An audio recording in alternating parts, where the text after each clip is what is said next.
Hello everyone, welcome back to our channel learn crafted. I am Swati और आज हम करने जा रहे हैं डीएलएड फर्स्ट ईयर का मैथ्स एजुकेशन। ओके, ये बहुत ही इंपॉर्टेंट सब्जेक्ट है और थोड़ा सा कंफ्यूजिंग हो सकता है। ठीक है, तो आज यूनिट 1 करने जा रहे हैं। यूनिट 1 करने के बाद अगर आपको कोई भी डाउट हो या कोई क्वेश्चन हो तो आप कमेंट करके पूछ सकते हो। ठीक है, कोई फीडबैक वो भी दे सकते हो। साथ में ये जो नोट्स हैं ये आपको मिल जाएंगे टेलीग्राम चैनल पे, तो वहाँ पे आप जाके ज्वाइन कर सकते हो। वहाँ पे टेलीग्राम ग्रुप भी है, तो वहाँ पे बात भी कर सकते हो। ओके, तो ये नोट्स आपको मिल जाएंगे। टेलीग्राम चैनल का लिंक डिस्क्रिप्शन में दे रखा है। चलिए बिना किसी देरी के स्टार्ट करते हैं हम अपना यूनिट 1 जो है पर्सपेक्टिव्स अबाउट मैथमेटिकल नॉलेज। ठीक है,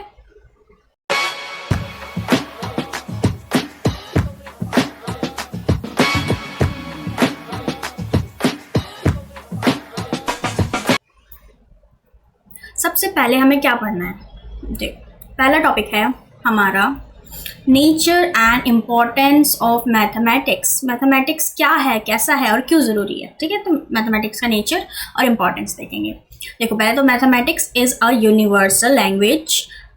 एक यूनिवर्सल लैंग्वेज है। लाइक इंडिया में जैसे हमारे हिंदी वगैरह बोली जाती है, बाहर जापान की अपनी अलग लैंग्वेज है, रशिया की अपनी अलग लैंग्वेज है। ठीक है, उसी तरीके से हर जगह अलग अलग लैंग्वेज होती है। बट मैथमेटिक्स जो लैंग्वेज है वो यूनिवर्सल है, यानी कि हर जगह, कोई भी जगह हो, कोई भी देश हो, कोई भी कॉलोनी हो, हर जगह मैथमेटिक्स सेम रहेगी। सेम उसके रूल्स सेम रहेंगे, उसकी लैंग्वेज सेम रहेगी, सिम्बल्स के नेम्स सेम रहेंगे। ठीक है, उसका प्रोसेस सेम रहेगा।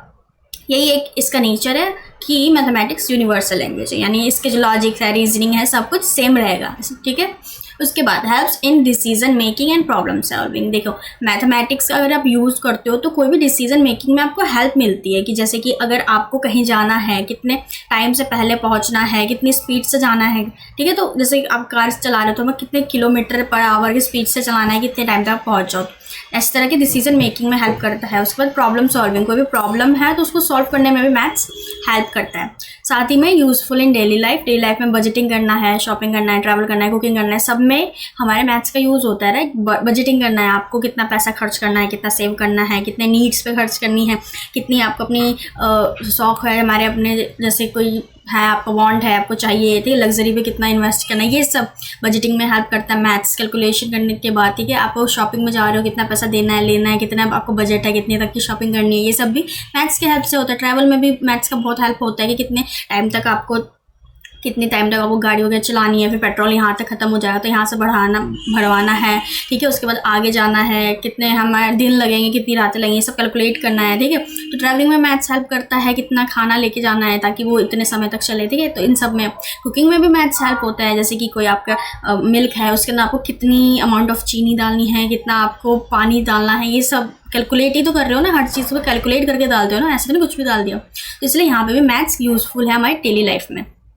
ठीक है, उसके बाद है foundation of all science and technology. देखो, मैथ्स के बिना साइंस और टेक्नोलॉजी का कोई वजूद नहीं है, तो ये भी हमें देखना होगा कि फाउंडेशन है, बेसिक लेवल है, एक फाउंडेशन है, स्टार्टिंग है, वो नींव है मैथ्स साइंस को आगे बढ़ाने के लिए, टेक्नोलॉजी को आगे बढ़ाने के लिए। कोडिंग वगैरह हर जगह मैथ्स आपको देखने को मिलेगी, तो इसलिए भी बहुत इंपॉर्टेंट है और इसका नेचर है कि ये इस तरीके से दिखती है। राइट, उसके बाद हम जितने भी हमें बिल्डिंग वगैरह बनाते हैं, कोई भी आर्किटेक्ट हमारे होते हैं, इंजीनियर्स वगैरह, उन सबको मैथ्स का यूज़ होता है। बिल्डिंग वगैरह बनाने में भी मैथ्स का यूज़ होता है।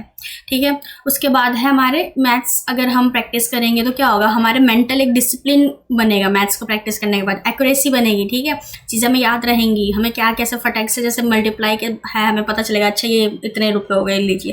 तो ये सब होता है, एक्यूरेसी बनेगी, पेशेंस भी बनता है मैथ्स से। ठीक है, तो इसलिए मैथ्स इंपॉर्टेंट है और ये मैथ्स का नेचर है। ठीक है, तो यहाँ पे हमने पढ़ा कि नेचर और importance of mathematics.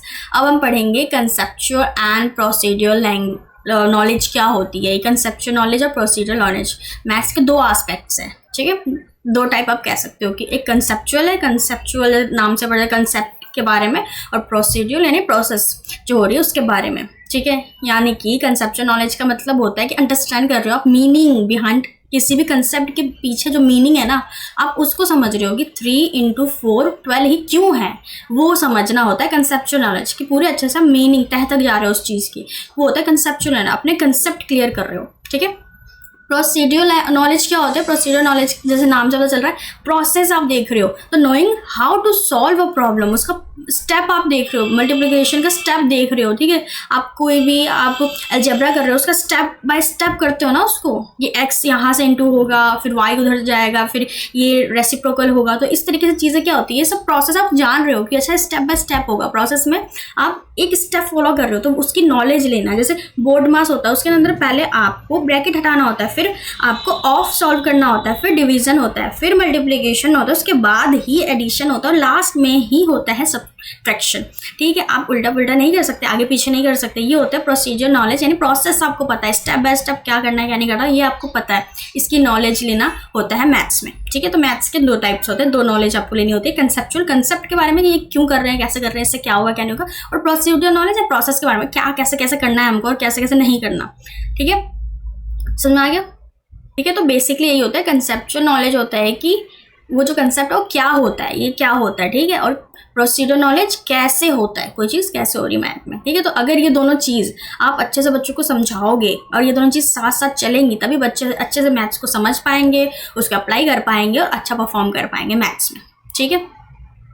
Next topic देखते हैं। नेक्स्ट टॉपिक है हमारा मैथमेटिक्स बियॉन्ड द क्लासरूम, यानी मैथमेटिक्स हर जगह है, क्लासरूम के बाहर है मैथमेटिक्स, हर जगह मैथमेटिक्स है, इसलिए mathematics beyond the classroom, mathematics everywhere, ठीक है। तो इसमें सबसे पहले आपको यही पता होना चाहिए कि मैथमेटिक्स जो है वो हर जगह हमारी रियल लाइफ में एग्जिस्ट करता है, और यही एग्जाम्पल्स आपको बच्चों को देना है ताकि उन्हें पता चले कि मैथमेटिक्स क्यों इंपॉर्टेंट है और कैसे इसकी यूज़ हमें हर जगह कैसे कैसे करनी है, और कैसे नेचर भी मैथमेटिक्स का यूज़ करना सिखा रहा है हमको, ठीक है। तो जैसे कि फॉर एग्जांपल पैटर्न्स हो गए हमारे नेचर में, आपको फ्लावर्स में, शेल्स में पैटर्न आप बच्चों को दिखा दो, कैसे एक ही पैटर्न में फ्लावर्स के जो शेप हैं उसके पैटर्न्स दिखाओगी, देखो बच्चों एक ही पैटर्न में ये फ्लावर है, ये बताओ बच्चों को। और साथ ही में उन्हें ये बताओ कि टाइम मैनेजमेंट में कैसे मैथ्स हेल्प कर रहा है, आपको बच्चों को ये सिखाना पड़ेगा कि टाइम मैनेजमेंट कैसे करना है और उसमें मैथ्स का यूज़ कैसे है, ठीक है। कितने टाइम आपको खेलना है, एक टाइम टेबल बनाओ, कितने टाइम पे आपको ये काम कर लेना है, कितने टाइम पे आपको होमवर्क करना स्टार्ट कर देना, कितने टाइम पे उठना है, सोना, ये सब में मैथ्स का हेल्प है, ये भी आपको बच्चों को बताना होगा, ठीक है। उसके बाद money handling, of course money में तो मैथ्स है ही, कितने पैसे लेने हैं, देने हैं, कितने एक महीने में कितने कैसे खर्च होंगे, ये सब बच्चों को एग्जाम्पल के साथ बताओ, रियल लाइफ एग्जाम्पल देके, राइट। उसके बाद आर्किटेक्ट्स और डिज़ाइनर जितने भी उन सब में मैथ्स का यूज़ होता है। कोई भी कपड़ा अगर बन रहा है कितने इंचेस का होगा, कितनी लेंथ होगी, विड्थ होगी, ठीक है, ये सब बन रहा है। कोई बिल्डिंग वगैरह बन रही है उसमें भी इंजीनियर्स वगैरह मैथ्स का यूज़ करते हैं, बिना मैथ्स के यूज़ के कुछ भी नहीं होगा। ये बच्चों को बताओ कि मैथ्स कितना इंपॉर्टेंट है हमारी लाइफ में, ठीक है। तो इसलिए मैथ्स को यूज़ करना है बच्चों को, ये कैसे करना है, कहाँ कहाँ एग्जांपल्स मिलेंगे, ये सब बताओ। जैसे रंगोली के पैटर्न्स दिखा दो, उसमें कैसे मैथ्स है, शॉपिंग के बिल्स वगैरह है तो बिल के अंदर कैसे मैथ्स है, ठीक है। गाड़ी की टाइमिंग वगैरह, कितने किलोमीटर पे गाड़ी चल रही है, ये सब बताओ, ठीक है। उसके बाद जैसे कोई भी टेम्पल है, कोई भी आर्किटेक्ट, कोई भी जैसे ताजमहल वगैरह, सब जगह कैसे मैथ्स है ये बताओ, ठीक है। तो इसलिए उनको रियल लाइफ एग्जांपल दे दे के आपको पढ़ाना है, उन्हें बताना है कि ऐसे ऐसे ये होगा। और आप जितना ज़्यादा बच्चों को इंटरेस्ट बढ़ा पाओ उनमें, जितना उनको मोटिवेट कर पाओ मैथ्स सीखने में, लॉजिक लगाने में, उतना उनका डेवलपमेंट होगा, उतना वो मैथ्स से प्यार करेंगे, ठीक है। वैसे बहुत बच्चे डरते हैं मैथ्स से, वो नहीं होगा। उनका बेसिक जितना अच्छे से क्लियर करोगे ना, और जितने अच्छे से एकदम सिंपल से सिंपल लैंग्वेज में उनको बताओगे, उतना अच्छा उनको मैथ्स आएगा, ठीक है। तो यहाँ पे हमने बात कर ली हमारे मैथमेटिक्स कैसे क्लासरूम से बाहर है, ओके। नेक्स्ट टॉपिक है हमारा structure of mathematical knowledge. Mathematical knowledge का स्ट्रक्चर क्या है?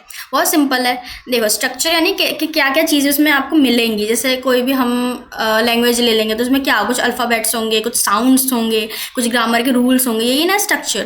तो वैसे मैथमेटिक का स्ट्रक्चर क्या है, उसमें पहले तो टर्मिनोलॉजी होगी। टर्मिनोलॉजी यानी कि वोकैबलरी की, क्या बोलते हैं, किस चीज़ को क्या बोलते हैं। एंगल को एंगल नाम दे दिया, फैक्टर नाम दे दिया, मल्टीप्लिकेशन दे दिया, कोई चीज़ दुगनी हो रही है उसको मल्टीप्लिकेशन नाम दे दिया, ये टर्मिनोलॉजी है, ठीक है। तो ये है बच्चों को पता होना चाहिए, आपको सिखाना है बच्चों को कि अच्छा ये टर्मिनोलॉजी ऐसे यूज़ करो। स्क्वायर, स्क्वायर क्या होता है, ये सब मैथ्स के वर्ड्स हैं, इन सबको टर्मिनोलॉजी कहते हैं, ठीक है। आगे नेक्स्ट क्या है, नोटेशंस। नोटेशन यानी सिंबल, ठीक है, सिंबल होते हैं मैथ्स में, इसको नोटेशन बोलते हैं। जो सिंबल्स होते हैं, प्लस का सिंबल, माइनस का सिंबल, मल्टीप्लाई का सिंबल, परसेंटेज का सिंबल, पाए का सिंबल, ये सब क्या होता है, हमारे नोटेशंस होते हैं, ठीक है। यही सब हमारे, ये बच्चों को बताओ कि ये नोटेशंस होते हैं। नोटेशन यानी जो सिंबल्स हैं, आप भी सीखो, उनको बताओ, राइट। उसके बाद क्या है, एल्गोरिथम्स, यानी कि जैसे लॉन्ग डिवीजन होते हैं ना, स्टेप बाय स्टेप चीज़ों को फॉलो करना, BODMAS है सबसे बढ़िया एग्जांपल, वही होता है एल्गोरिथम। बच्चों को ये बताओ कि चीज़ों को स्टेप बाय स्टेप करा जाता है, एक एल्गोरिथम में करा जाता है, आपको आगे पीछे आप नहीं कर सकते। कुकिंग कर रहे हो आप, पहले ही पानी नहीं डाल सकते हैं, ठीक है, आपको पहले तेल ही डालना पड़ेगा, राइट। तो ऐसे बच्चों को एग्जांपल दे दे के बताओ, तो एल्गोरिथम बहुत इंपॉर्टेंट होता है, ठीक है। तो यही हमारा स्ट्रक्चर ऑफ मैथमेटिकल नॉलेज, ये स्ट्रक्चर है, यानी एक टर्मिनोलॉजी होगी, फैक्टर वगैरह, उसमें नोटेशन होगा, सिंबल्स होंगे, और साथ में एक एल्गोरिथम होगा, एक स्टेप होगा करने का, ठीक है। तो यही हमारे स्ट्रक्चर है, ओके, समझ में आ गया। तो हमारी ये स्ट्रक्चर्स ऑफ मैथमेटिक्स नॉलेज होगी। उसके बाद है लैंग्वेज ऑफ मैथमेटिक्स।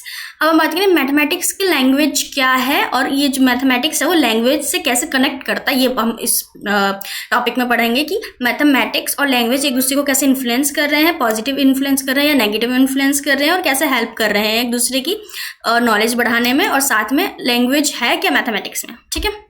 देखो, सबसे पहले तो ये जानना चाहिए कि मैथमेटिक्स का एक अपना अलग लैंग्वेज है, राइट। हमने जैसे आगे पढ़ा था नेचर में कि मैथमेटिक्स का एक यूनिवर्सल लैंग्वेज है, और उसके अंदर नंबर्स आते हैं, उसके खुद के जो एक वोकैबुलरी है वो आती है, ठीक है। जैसे एंगल, एडिशन, मल्टीप्लिकेशन, पाई, समझ रहे हो। तो ये सब इसके मैथ्स के खुद के वोकैबुलरी है, खुद के नेम है, ठीक है, नंबर्स है, सिंबल्स है, लॉजिक्स है, तो ये हमें पता होना चाहिए। उसके बाद relation with spoken language is important. देखो, मैथमेटिक्स को अगर आप स्पोकन लैंग्वेज जैसे हिंदी है, इंग्लिश है, ठीक है, जापानीज़ है, कोई भी अलग कंट्री की लैंग्वेज, अगर तब तक आप उनको अपनी लैंग्वेज में समझ के उसको अपनी लैंग्वेज से एक पॉजिटिव इंटरेक्शन नहीं कराओगे, तब तक आप कैसे समझा पाओगे, कैसे समझ पाओगे। इसलिए बहुत इंपॉर्टेंट है कि मैथ्स का लैंग्वेज से एक पॉजिटिव इंटरेक्शन हो, पॉजिटिव वो एक दूसरे को इन्फ्लुएंस करे।